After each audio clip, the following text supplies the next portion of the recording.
Amazing students, कैसे हो आप सभी। मैं हूं Upasana and I welcome you all to your own channel NEET foundation. जैसे कि आप सभी जानते हैं कि हम क्रैश कोर्स के लिए रोज यहां आकर मिलते हैं। 10th का क्रैश कोर्स हम कर रहे हैं, है ना। तो जो बच्चे अभी तक सब्सक्राइब नहीं किए हैं इस चैनल को, तो वो ज़रूर सब्सक्राइब कर लें अगर आप क्वालिटी लेक्चर्स चाहते हैं। और एक इम्पॉर्टेंट और न्यूज़ है कि जितने भी 10th से रिलेटेड इम्पॉर्टेंट क्वेश्चन आंसर्स हैं सारे चैप्टर्स के, हम वो भी जो है तुम्हारे इस अपने चैनल पर लेकर आने वाले हैं। तो जिन्होंने सब्सक्राइब नहीं किया, वेट मत कीजिए, सब्सक्राइब कर लीजिए और ये इंपॉर्टेंट इन्फॉर्मेशन अपने फ्रेंड्स के साथ भी शेयर ज़रूर कर देना। तो चलिए आइए हम आज के टॉपिक के ऊपर अब चलते हैं। आज का हमारा टॉपिक है importance of pH in everyday life. तो क्या है मैम ये इम्पॉर्टेंस ऑफ पीएच? देखो, हमने पीएच क्या है पिछले लेक्चर्स में समझ लिया। पीएच स्केल से हम क्या देख रहे थे कि basically strength of acids and bases, यही पता चल रहा था हमें कि कितना कोई एसिड स्ट्रॉन्ग है या वीक है, या कितना कोई बेस स्ट्रॉन्ग है या फिर वीक है। तो भैया अब ये जो पीएच है, हमने देखा था एक पीएच स्केल भी देखा था कि 1 to 14 का पीएच स्केल होता है। 7 से जब हम 0 की तरफ जाते हैं तो एसिडिक स्ट्रेंथ इंक्रीज होती है, और 7 से जब हम 14 की तरफ जाते हैं तो बेसिक स्ट्रेंथ इंक्रीज होती है। पीएच हमने क्या देखा था कि pH is inversely proportional to acidity. ये बात हमने देखी थी ना कि पीएच जो थी that was inversely proportional to acidity, कि मतलब जितनी पीएच कम होगी उतना एसिडिक कैरेक्टर जो है वो ज्यादा होगा। ये बात याद आई? इतनी बात आपको याद इस समय करनी बहुत ज़रूरी थी पीएच समझने से पहले। तो पीएच समझते समय आज हम जो है कुछ बहुत इम्पोर्टेंट जो है इम्पोर्टेंस देखने वाले हैं पीएच की। देखिए, हम इसके मेन कुछ सब चीज़ें करेंगे। उनमें से सबसे पहले हम देखते हैं कि पीएच जो है, पीएच इन लिविंग ऑर्गेनिज्म।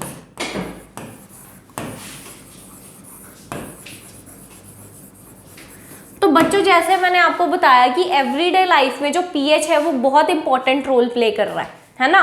तो हमारे लिए, एनिमल्स के लिए, हम we are all human beings और ऑल्सो एनिमल्स, आई नो। तो हमारे लिए अभी डिफ्रेंशिएट कर रहे हैं थोड़ा सा, हमारे लिए, ह्यूमन बींग्स के लिए, एनिमल्स के लिए, प्लांट्स के लिए, मे बी सॉइल के लिए। तो ये सारी जो पीएच का कॉन्सेप्ट है वो बहुत इंपॉर्टेंट है डे टू डे लाइफ का, ठीक है। अब जैसे कि हम हैं, हमारी बॉडी में अंदर बहुत सारे रिएक्शंस हो रहे होते हैं, नॉर्मल फंक्शनिंग हमारी बॉडी की चल रही होती है, सिमिलरली एक्वेटिक लाइफ की, प्लांट्स की। तो हमारी जो लिविंग ऑर्गेनिजम्स की जो बॉडी है, ह्यूमन बॉडी है, हमारी बॉडी को प्रॉपर फंक्शन करने के लिए बच्चों जो पीएच रेंज है वो 7 से 7.8 की चाहिए।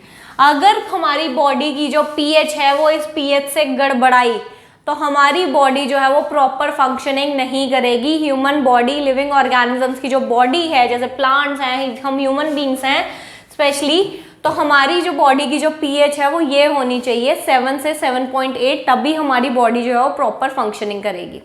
चलिए, तो ये बात तो इसकी हो गई। अब एक दूसरा एक वर्ड आता है एसिड रेन। अब मैम ये किस बला का नाम है? नॉर्मली क्या है कि nitrogen dioxide, sulphur dioxide, sulphur trioxides ये प्रोड्यूस हो रहे हैं हमारे इन्वायरमेंट में, ये बात तो हम सबको पता है।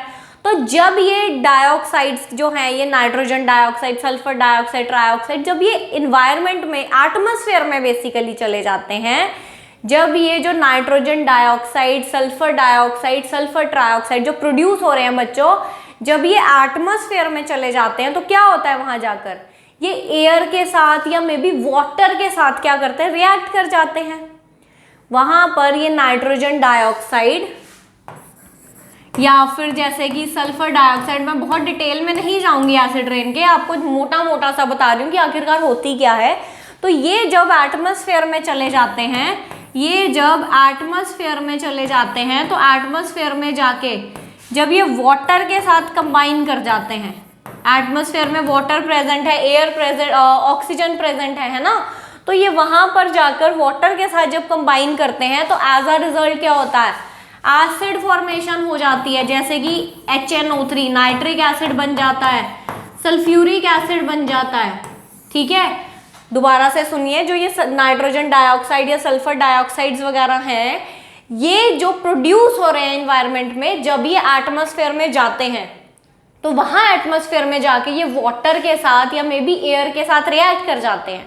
ठीक, तो जब अब ये वाटर के साथ रिएक्ट कर रहे हैं तो एज अ रिजल्ट ये एसिड्स की प्रोडक्शन कर देते हैं, जैसे कि नाइट्रिक एसिड या फिर सल्फ्यूरिक एसिड। अब ये जो नाइट्रिक एसिड और सल्फ्यूरिक एसिड जब प्रोड्यूस हो गए तो ये वाटर में वहां प्रेजेंट है, वाटर के साथ रिएक्ट करके वाटर में अब ये एसिड्स प्रेजेंट है।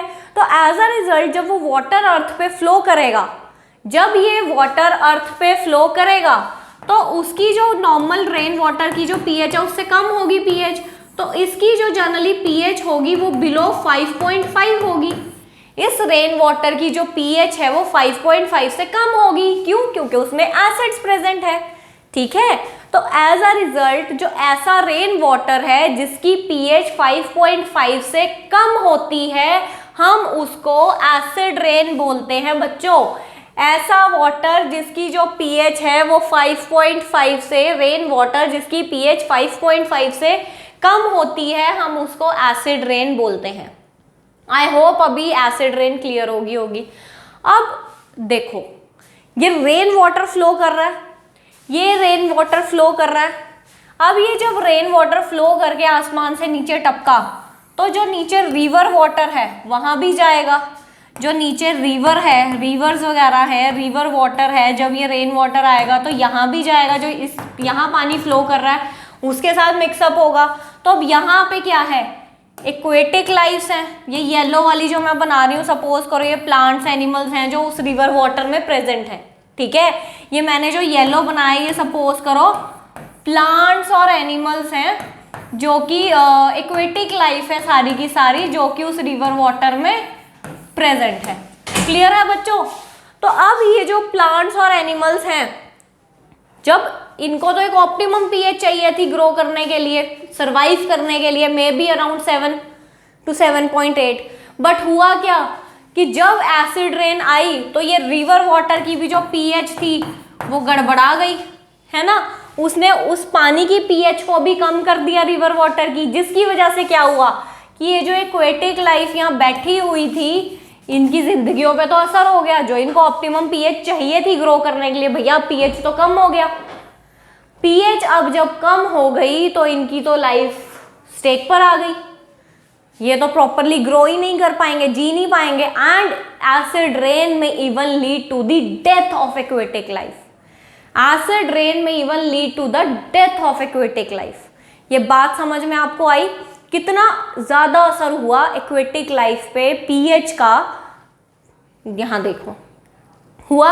इवन कि जब ये एसिड रेन फॉल कर रही है अर्थ पे तो जो मॉन्यूमेंट्स वगैरह हैं, बिल्डिंग्स हैं हमारी, उनके ऊपर भी जब गिरेगी तो ये मॉन्यूमेंट्स के सरफेस को भी बच्चों करोड कर देती है, खराब कर देती है।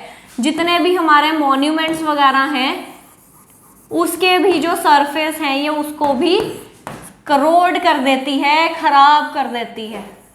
ठीक है, तो एसिड रेन का एक्वेटिक लाइफ पे, मॉन्यूमेंट्स, बिल्डिंग्स पे देखो कितना एडवर्स इफेक्ट हो रहा है। तो पीएच कितना इंपॉर्टेंट रोल जो है वो यहाँ भी प्ले कर रहा है हमारे डे टू डे लाइफ में।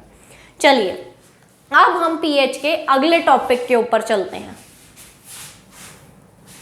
अब अगला टॉपिक है हमारा पीएच का,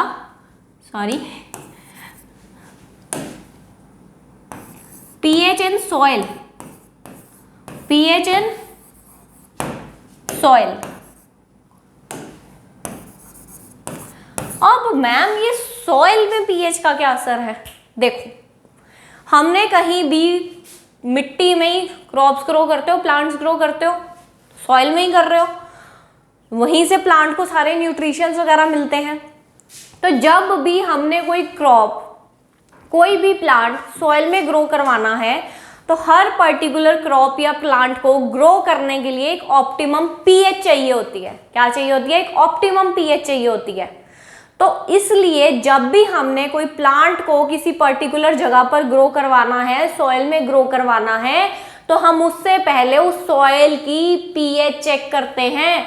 अगर वहां पे ऑप्टिमम पीएच उस प्लांट की ग्रोथ के लिए नहीं होगी तो वो प्लांट, वहां तुम क्रॉप लगा भी दोगे, प्रॉपरली ग्रो नहीं करेगा। तो हर प्लांट एक ऑप्टिमम पीएच के ऊपर ग्रो करता है सॉइल की। तो इसलिए कोई भी क्रॉप कहीं भी ग्रो करने से पहले हम पीएच जरूर चेक करते हैं। ठीक। सिमिलरली दूसरी बात आती है फर्टिलाइजर, दूसरी बात आती है फर्टिलाइजर। अब ये फर्टिलाइजर तो हमें पता है कि हम प्लांट्स वगैरह में सॉइल में फर्टिलाइजर्स डालते हैं, तो जब भी हमने कोई फर्टिलाइजर भी किसी सॉइल में बच्चों डालना है तो हमें पहले सॉइल की पीएच चेक करनी पड़ेगी कि क्या वो फर्टिलाइजर जो सॉइल की पीएच है उसमें काम कर रहा है प्रॉपरली कि नहीं कर रहा। ऐसा ना हो कि वो सॉइल की जो पीएच है वो फर्टिलाइजर की जो है हम डालें और वो सॉइल की जो पीएच है उसके साथ मैच ही ना करता हो और वो फर्टिलाइजर वहां जाके काम ही ना करे। तो फर्टिलाइजर भी जब हमने यूज करना है तो फर्टिलाइजर्स यूज करने से पहले भी हमें सॉइल की जो पीएच है उसको चेक करना पड़ता है। आओ आपको एक एग्जांपल दिखाऊं। मैंने क्या किया, मेरी एक जगह की जो पीएच है वो 5 है और एक मेरी जगह की जो पीएच है वो 6 है।